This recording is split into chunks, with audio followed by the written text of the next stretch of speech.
As a player, you were 8 times on a national all-star team as an offensive guard. You played all your football at Mawada Stadium. What is your... Tell us what it was like playing at Mawada. Well, it was an experience. There's certainly no doubt about that. But there was a lot of improvements, and the amenities really were very adequate. And as far as a field was concerned, and to the fields comparably in Canada, it was one of the best to play on. It was always well looked after, and so that part of it. And of course, you were on a first name basis with most of the fans because you were almost sitting with them. And but it was a great experience. Les Lear, of course, is noted. He was a great player. He played in the NFL, which a lot of people may not remember. But then he took the team to a Grey Cup in '48, coached you, brought you here. Was he as tough as we hear he was? Les was very tough, but he was also very fair. If you did your job, then he couldn't do enough for you. And I certainly have a lot of respect. I learned a lot of football from Les.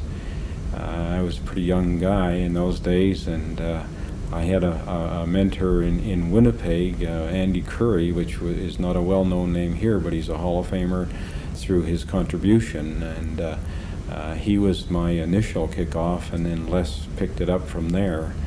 And Les personally spent a lot of time with me. He had a lot of tricks to teach.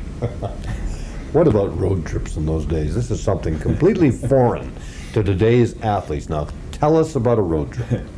Well, made or broke you, one or the other. And but it was a great time to build up your comradeship with your teammates. Because you went by train. By train. And you lived with each other, and you ate with each other, and you died with each other. And but yes, if anything, it was a great experience of togetherness. Is there any player or any coach or any executive that had a big impact on your life as you look back here? Well, a player, certainly Dick Huffman, when he came to Calgary, and of course I played against him to start with, and when he first came up here, as you know, he was all everything in the NFL, and to play against him, we had our innings, but I must say it was a pleasure to be able to play with him. And he certainly was a big help to me because we played side by side. Harry, how important do you think football was in your success as a Calgary citizen? Oh, it had a great door opener effect in my world, and of course football, of course, taught me how to work, how to lose, also how to win, and I guess that instrumentally is the thing in a nutshell. It's hard to analyze your own career, but I've been very fortunate, and like I say, Calgarians and Calgary has been good to me. Harry, it must make you feel good to see football maybe coming back this year. The death knell of the CFL has been looking down at us for about the last half a dozen years, but it does appear as if across the country now it's starting to make a comeback. Yeah, and I noticed that yesterday as you were out at the golf tournament, the alumni deal. I think the alumni is also gelling with the thing, and there's a good feeling of unity. I think the things are all coming together, and I guess in order to have a good team of anything, whether it be business or sport, it's working together that makes it work. And I've certainly experienced that here with this company, with Prudential Steel, because we started very small, and it's a very young company, and I guess now it's on the verge of explosion, of becoming a very large company eventually. So it goes hand in hand. Sports, business, same thing. You'll play a lot of golf in retirement? I would certainly like to get my handicap down where it's more respectable. Yes, I plan on doing that. I have a lot of things that I enjoy doing. I've always enjoyed fishing, and I'm one of these strange guys, and I inherited it from my father, I guess. I have a green thumb. I just love my yard, and and I love my camera, and so I do a lot of things with a lot of people, and a lot of times I do things where I become maybe a bit of a loner.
First thing we'd like to know is, what is Peter Liske doing now? Well, I'm working at the University of Washington in athletic administration as an associate athletic director, so it's a heck of a place to be and a lot of fun. Did you ever envision that would be the route you'd take back in the days when you were playing football?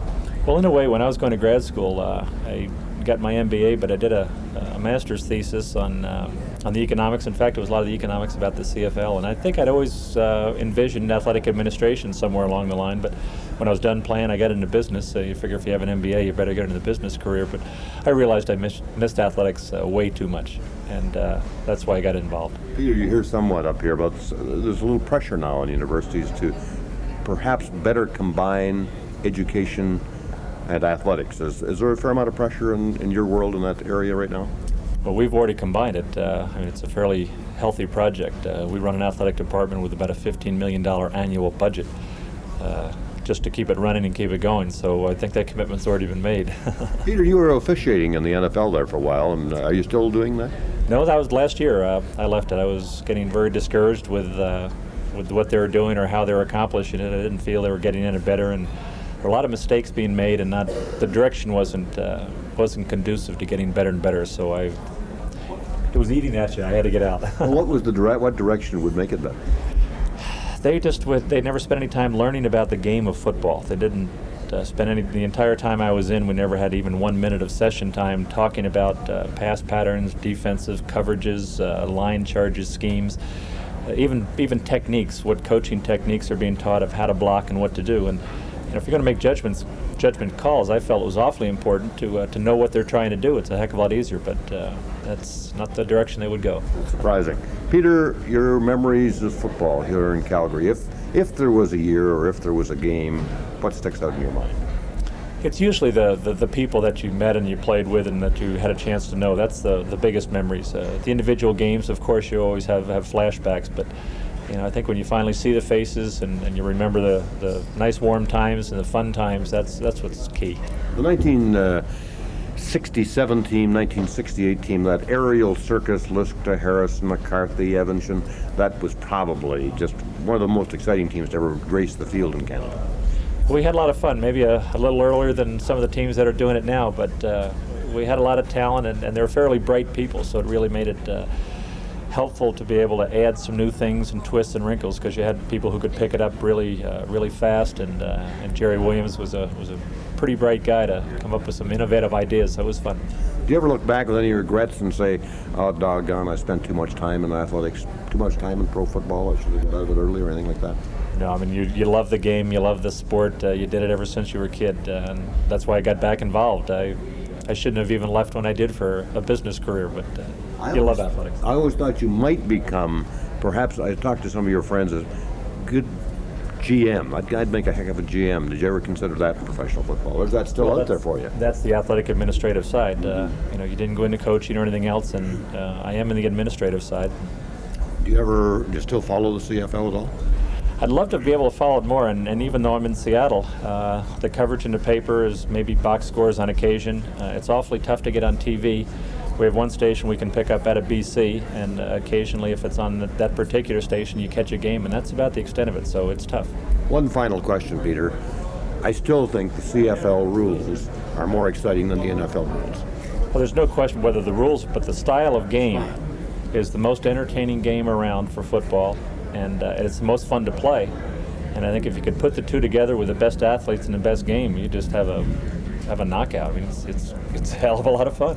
Peter, good luck to you. We're watching those Washington Huskies with great interest. And we got a shot at the Rose Bowl this year, Ken, so we'll be there. Good.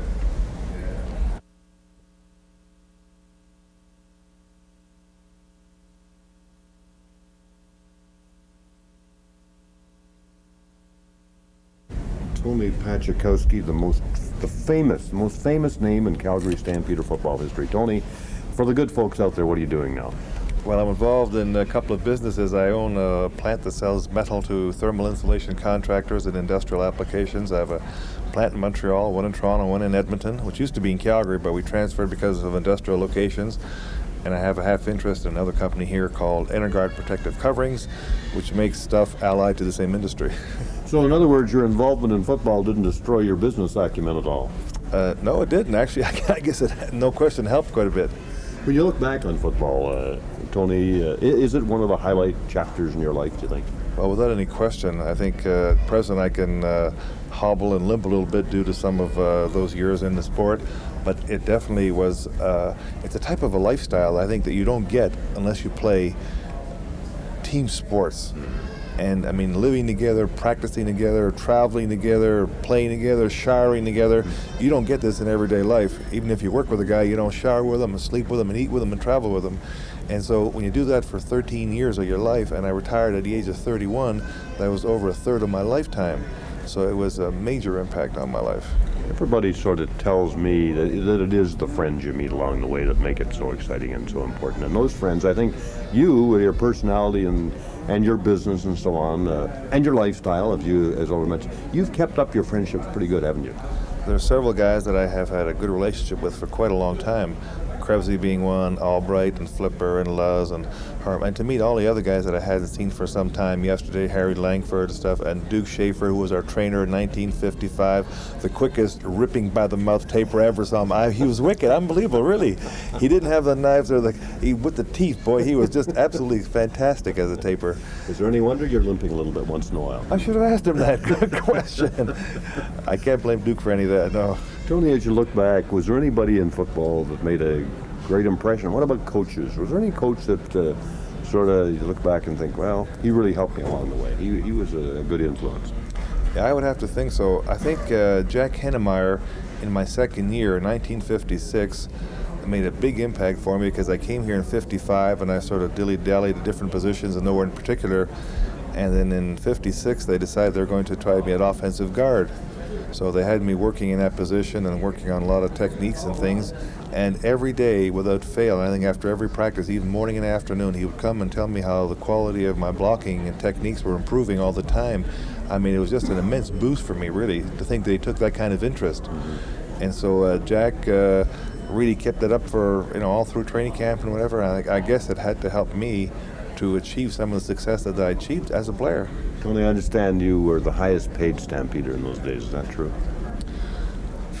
Well, I'm not sure about all of that. as far as Canadians go, I know that when I tried to sign a 3-year contract with Jim Finks, and he brought out sheets of Canadians, he covered the side where the imports were, but I do know that when I signed a 3-year contract, I was the highest paid Canadian in the CFL, which was amazing to me. How much are you getting paid? I mean, don't hold back. Big bread. I signed a 3-year deal for 10, 12, and then 14,000. 36 grand for 3 years. I suppose everything's relative, though. It was probably pretty good in those days. Gas was 23 cents a gallon. Ah, and you always drove big cars. Tony, I think that as far as football is concerned, the CFL is a way to a great start, and the games on television have been sensational, and I think the league is just going to continue to survive. The death knell has been blowing out there for the last few years, but Steve's just going to make a comeback. The death knell had been out there for some time. There were a lot of skeptics, and I'm sure in my own mind I was really wondering when I saw the problems they had here financially in Ottawa and Regina. Vancouver wasn't doing all that well, and Montreal, of course, seized. It looked like it was going to go down, but the crowds now, Ottawa, 24, 25,000 and things, and I think, and the crowd here should be 30,000, I would imagine, at least for this next game, because Bono's doing a hell of a job with this team, really. He's a super person. He's got to be a real player's coach, and all the success that he gets, I'm sure he deserves, because he put in a lot of time, and to me, I think the league is really on an upsurge. I really do believe that.